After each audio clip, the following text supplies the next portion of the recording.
Hello, and as always, I thank you for coming to my talk show, Tell It Like It Is. I'm your host, Morris, man, and my co-host is Joseph Spencer. And today we're going to touch on a topic that's very serious, and that topic is serial killers. And we're going to focus on three serial killers, these three particular individuals, and basically kind of determine or just, talk about what makes them do what they do. And the first one is Jeffrey Dahmer. You remember him from the 80s. He not only killed these people, but he actually ate some of them or attempted to eat some of their flesh. And then John Wayne Gacy, who was from the Chicagoland area, who literally killed like 34 people. And there's belief that there was actually more victims, but they just haven't found them. And then the last one is Charles Manson. Now, Charles Manson is technically not a serial killer because he technically didn't kill anybody. But I thought it was important to put him into this category because he was doing some things that were kind of categorized as, serial killer. He actually had an occult, and he had these people follow him and gave them instructions to kill these people in a very brutal way. And let me just say this, and then when I say this, I'm going to explain why I said this. Out of those three individuals, I actually kind of felt sorry for Charles Manson. Now, initially people be like, what are you talking about? This guy ordered these people to slaughter these people. And that's true. But I did a little research, or actually, whenever we do talk shows like this, I do some extensive research, or my staff do. So we don't get on here and look like idiots and giving wrong information. But unfortunately, with Charles Manson's situation, he was the son of a 15-year-old woman. She had him, Charles Manson's mom had him when he was 15. At age 17, she was actually at that point having or turning tricks in her small apartment. And little Charles Manson was actually forced to witness his mom perform all types of sex acts on these men. And of course, that would more or less make a young child disturbed, to say the least.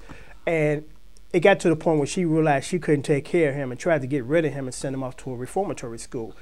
And even in spite of that, he had his love for his mom, and he ran away from the reformatory school and came back, and his mom rejected him. And at that point, that's when I think Charles Manson said F the world, became a criminal, did what he wanted to do, lived just about his entire life in and out of jail. He even once said that jail was home to him and he didn't want to leave. So it's unfortunate. I do believe that if Charles Manson had grew up in a typical white suburbanite lifestyle with a mother and a father, hardworking father, that he would have not turned out that way. But unfortunately, the world would never know because he went south as a result of his foundation. So I'm going to turn it over to Joe and get his opinion on these three individuals. Charles Manson era was right during that hippie era. Yeah. And a lot of people who were looking for followers, like a lot of people still look for followers, church, whatever it might be. And even more so then. Yeah, even more so then. People were going with Rada, Buddhism. The Dalai Lama. The Dalai Lama, all even that. The Beatles, I believe, followed the Dalai Lama. Right. Yeah. Right. Went there and studied under his teaching. Right. Yeah. And smoked a lot of grass. They smoked a lot of grass. LSD, peyote, hashish, all that. Come think about it. In some parts of India, marijuana is a religious right. They passed. That's off the subject. Mm-hmm. Anyway, Charles Manson was brought up in an era of free love. At that time, I had several young women would follow my word, and I think it had a lot to do with the Vietnam War because a lot of men were pushed out into this war. Yeah. So a lot of young women were looking for some kind of male influence. And some people who get power don't know what to do with it. Yeah. And sometimes sex and violence go together. Yeah. And a lot of times they abuse power when they have an excessive amount of it. Right. And then some people, they all of a sudden they get this deity thing. They think they're earthly gods. Mm-hmm. And being an earthly god, you can do what you want to do. Yeah. Even if he wasn't saying it in his head. Yeah. Most of his little dominions were all women. Yeah, and he was very delusional. He was, because what a lot of people don't realize about Charles Manson, and then we go over to these other two individuals too, is Charles Manson the reason why he ordered those people to do what they did, and they downplayed this. Charles Manson was actually trying to create a race war, and he was going to blame those murders on black people. And he believed in his mind that there was going to be a revolt, and black people was going to fight white people, and black people were going to win, and he was going to hide out in the desert until all the white folks are just about dead, and the black people walk around ruling the state or the country. And he said this nonsense. Black people would not be able to deal with the reins of power, so he would emerge with a few of the white people that survived and take back over the power and send, quote unquote, Darky back to the cotton fields. That's actually what he said. So it was based upon that whole nonsense, and the murders were based upon trying to create a race riot, and he would rule the country or the world. So he was quite delusional. He was more in delusion. Like I said, drugs had a lot to do with it. Now, in California at that time, I used to go to California. There was a lot of delusional people who didn't have families. Yeah. You know, but they didn't result to mass murder. Yeah, they did. You know. So now we're going to kind of move along because we spent a great deal on Charles Manson. We actually could have done a whole entire show on him. Yeah. But I think what made Excuse me. Dahmer and Gacy, their behavior was very similar, because basically what they were trying to do was hide the fact that they had homosexual tendencies.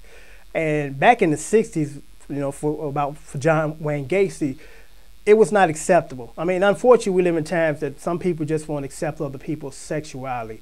Me personally, my thoughts on that is to each his own. It's not for me to judge you because that's your thing. So, you know, that's your thing. It's not for me to say, I don't like this and you should convert to another way of living. But in the 60s, it was unheard of to be walking around with another man in a sexual situation. So I think John Wayne Gacy went to the extreme extent to try to hide and suppress the fact that he liked the young boys. Again, that's another part of my era.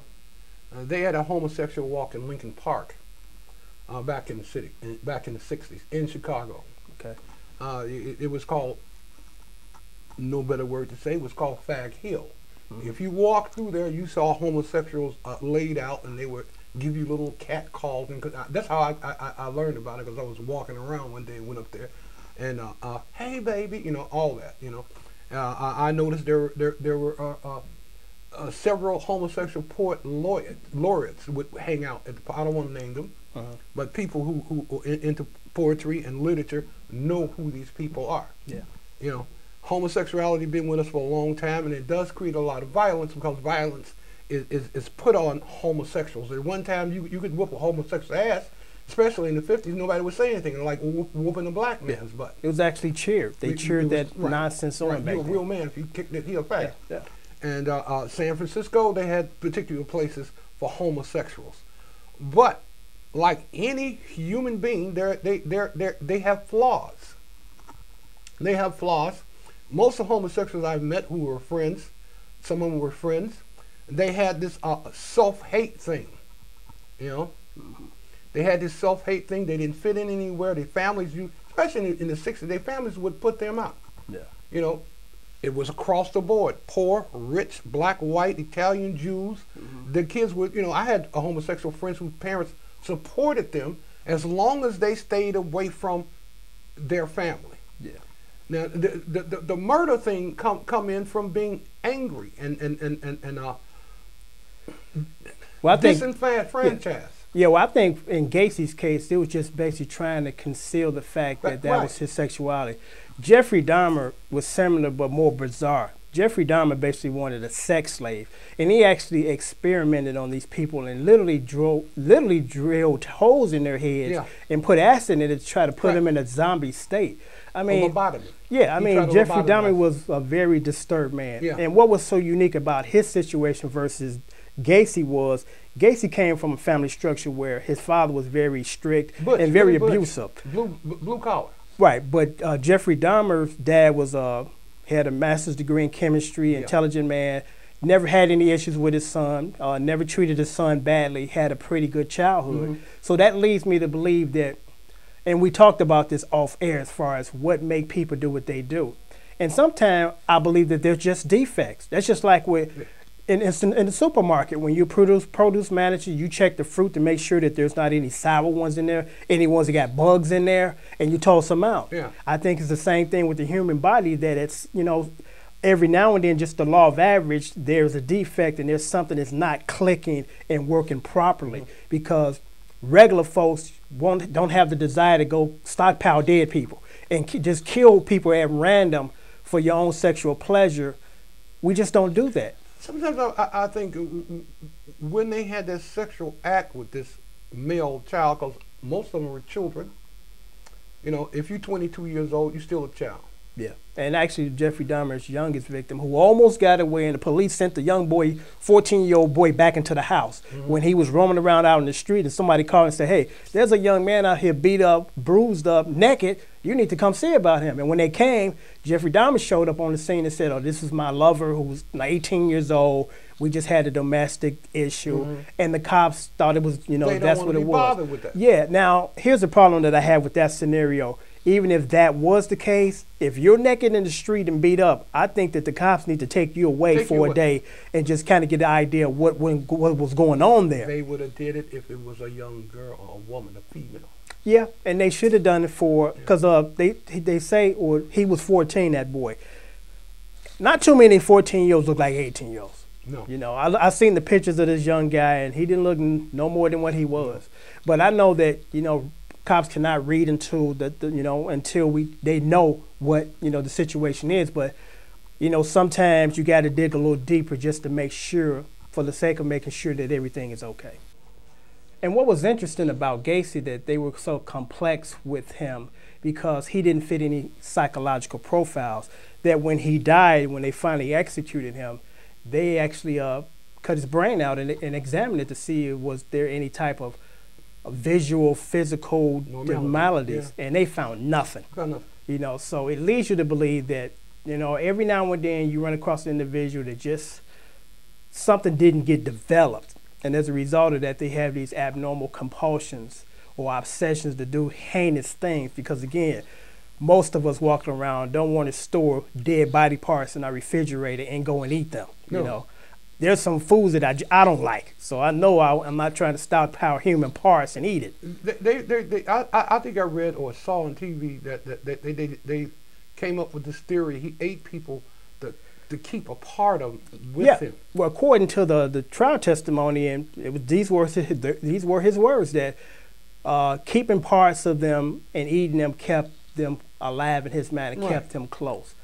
I mean, it's just unthinkable, the things that these two people did, because personality-wise, they were a little different. Dahmer was more or less docile and kind of quiet and laid back, and John Wayne Gacy was more forceful, more outgoing, and literally bullied some of his victims before he murdered them. Yeah, I had gotten in the trades, and I had did some off jobs for him back before I went up to Canada. I didn't go into his household, but he handed me monies. I had met him, and he worked with other people. I would see him at a distance, but I didn't have a really. And then when I got back to the States, I started hearing about this man. Then I realized that I had met him. Yeah. But my personality, I think he was looking for docile and weak people. Oh yeah, I mean that's the MO of a predator. Yeah. You don't go out looking for somebody that's going to be able to size you up and stand toe to toe with you. You find these very usually young and naive people, because John Wayne Gacy, for the most part, MO was he lured these people with money and promises of a better paying job. And what I found that's interesting when me and my staff did our research was, and I've seen this before, and I'm gonna say this, as an observation of a black man. Now, John Wayne Gacy came from like a middle class family. His father didn't care for him because of he felt he'd seen the sexuality and he didn't like it. Then John Wayne Gacy went on his own about 17 or 18, I believe, and got involved with the JCs, became involved with these other organizations, and started coming up through the ranks as far as power. And his first, problem was the 15-year-old boy that he sodomized, and he claimed it was consensual, and the courts weren't trying to believe that or hear that nonsense, so they sentenced him to 10 years in the penitentiary. Now, most of us as black men, if we get 10 years in the pen, when we come out, our life is over. Oh, it's hard to find a job, let alone a anything. good job. But it's interesting that a lot of these white folks can go to jail for these heinous situations and come back and brush the and get back in and start over, become successful. I mean, that's wonderful because you don't want anybody released from prison going back and doing the same thing and going back and becoming a burden to society. But what I'm saying, the point I'm making is it would be nice for black people that unfortunately get in situations that allow or force them to be incarcerated, that they come out and can get a good start. You know, that's the point I'm making. You know, because I noticed, I'm like, man, 10 years in the penitentiary, and then he went out and I didn't even know that. yeah, and he was quite successful with this real estate business or construction. Construction, yeah. Yeah, and this, you know, this was after the jail sentence, not before. So, you know, I just find it interesting. That probably had to do something with family monies. Well, his family kind of disassociated themselves. But I believe that, you know, white people are given opportunities regardless of what happened to them in the past. And I'm not knocking that. This is not a racial statement. It's just an observation that black people, we don't get that same opportunity. No. You know, we get 2 years in jail and then they do our background checks. Oh, no. You know, but this guy did a decade in jail and was able to come back in and, you know, set the world on fire business-wise and become a very successful businessman. I think that had a lot to do with capital. Yeah. Having some monies to invest. Well, And when you got money, money cover black and white. absolutely. You know? And John Wayne Gacy got around. There was pictures of him with powerful people, Yeah. even Jimmy Carter's wife. So, That's what money does. yeah, money can put you back in the game or keep you in the game. Yeah, they keep you and in. lack of money, you can't get in the game. Yeah, and that's why a lot of people's children are laying in some shallow grave. Oh, he's so and so and so and so. It's basically society's fault. Yeah. If you see little boys going to some place and nobody coming out, somebody had to say, well, he went in there, he never came out. Yeah. I mean, we have to, pay close attention to our children. I mean, it's better to be overcautious than under, you know, and that's just how it should be, where we are very observant and very protective of our children because they're just some kids that walk into situations that they had no business walking in because there was no adult to supervise their whereabouts. I mean, we talked about this before off camera about how we see this trend, and we kind of getting off the subject, but I got to say this trend where these young kids are taking these smaller kids to school. Yeah. When both of these kids should have an adult with them taking them to school. Right. You know, This is not the 50s. Yeah. In a close-knit neighborhood. Right. And we talked about this, and the majority of our talk shows are, this particular subject is always tied in. The lack and the breakdown of the black family structure. You know, when you got a mom and dad at home, between the two of them, somebody gonna get you to school. Yeah. As opposed to, I never married my baby's daddies, and grandmama's kind of still looking after me, and I got to send my kids off to school because I'm doing something else, so I got to go to work, you know. So it's unfortunate that we starting to see these things that are very disturbing as far as small kids walking themselves, small kids walking the smaller kids to school. You don't know how prevalent it is. Sometimes I'm out at 6:30. And you see these little kids. These little kids with their little backpacks. Right, little kids. What? Yeah, little kids, not teenagers. We're talking little kids. 8, Yeah, and it's like 9. when you have your children, I know most of them, or some of them are not planned, but you still got to figure out, put together a game plan and say, okay, I got a child coming. Who's going to take him to school or her to school? Who's going to pick them up? You know, but some of us, you know, when we 16 and having kids, we don't think because we still kids ourselves. Look, they were looking for somebody to lead them, to guide them. And I was floored by that. Yeah. And now, touching back on, because we kind of swing back off the topic, but they all kind of tied in. Yeah. But as far as Charles Manson, to me, what I don't like, and I use him as a good example, we live in a country that we sensationalize horrific things. Yeah. You know, when Charles Manson did what he did, and even still up until this day, you know, they interviewing him, they doing stories on him. Movies. Yeah, and I'm like, Action dolls. exactly. Well, and if they thought they could get away with it, they would. But But it's appalling to me that this man is given airtime when that airtime that he's given can be given to an organization that's trying to do something positive for the community and the country, as opposed to it's a whole 2 hours of him talking, you know, crazy and somebody interviewing him. But we live in a society where we sensationalize this nonsense, and I would like to see that stop, because unless it's beneficial to the average person to see this, which is not. I think he should be studied by psychiatrists, That's psychologists, and that's it. Yeah. We don't need to see a 2-hour interview with a madman. No. You know, but I use him again as an example because they said this. With tax dollars, they can feed him, taking care of him, Exactly. medicated. And Yeah. what I'm about to say feed right into what you said. It's interesting. I think one of the prosecutors for that case said this. How ironic that he's living better now than he was before he got incarcerated. Because when he came to California, he didn't have a dime in his pocket. The majority of his followers were bouncing back and forth with venereal diseases. They had lice. Now, this is documented. This is not me making this up. And when they got together with these people, and one of them was the Beach Boys, and they lived in this house, and they scared that man so bad that he didn't force them to leave or call the police. He left his own house. He abandoned his house, said, you can have it, and he left. So, you know, when you're dealing with some people that will scare you that much, you're dealing with some serious, crazy folks. And, you know, it's interesting, again, that he lived better now than he did when he was when he was a free man. You know? Like I said, the 60s, everybody was looking for leaders. You know, they were telling you, you say these phrases and blah, blah, blah. And that's what he was doing to you. You know, with LSD and a couple other drugs, you know. And I've seen people on speed, methadone, sulfur chloride. That crap is just horrible. And you mix LSD and speed together, you can get practically people to do anything. Yeah, and that's what he did. He was smart enough to find weak people. Yeah. Because the people that he grabbed into his occult or more or less coerced them, they were middle class people. Yeah. And by all accounts, you know, supposedly intelligent people. But again, they were like 16 and 17 when he scooped them up, and you know, young folks follow other people. Yeah.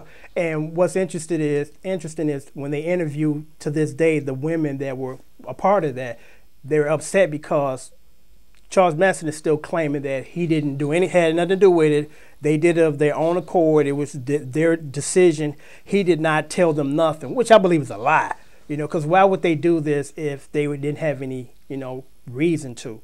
And they're quite upset that, you know, that he won't own up and fess up to the fact that he was a part of it. Because to this day, he still claims, I didn't tell nobody to do that. That guru era was something else, man. That era, I used to have young women. When you come with me, I can show you the way that you can get this and you get. I said, well, hey, look at me. I'm so glad I'm from the ghetto. I didn't know what to do. Yeah. Yes. Any closing remarks on the serial killers? And then we're gonna. Serial killers gonna be out here. They've probably been out here since Jesus Christ days. Like these dudes on the street killing these little girls with. Shooting at little girls. They don't even shoot at men no more. They shoot at little girls. Yeah. You know? Yeah. They're gonna be out here. They're part of society. They part of. They have to come up with some kind of way to weed them out. Yeah. Stop them before they can really do huge damage. Okay. Okay. Well, basically, what I'm going to say quickly is, no one, I guess, will never know what makes people tick and what makes them do those type of horrendous things. But we have to just pay attention to some of the warning signals from our people that we know and people that we have a slight association with. You know, don't take anything for granted because they could be stockpiling bodies in the house. You know, so just keep your eyes open, keep your ears open, and you know, just try to make this a very livable place for everybody. And on that note, because we're running out of time, and I see our production assistant. Hitler was a serial killer. Well, Hitler was a maniac, and that's a whole other topic. I'm not going to talk about him. Okay, we're going to wrap this show up, and hopefully this was a enlightening, or should I say informative segment. And as always, I thank you for coming to my channel, my talk show, Tell It Like It Is. I'm your host, Morris Man, and my co-host, Joseph Spencer. And until next time, keep thinking.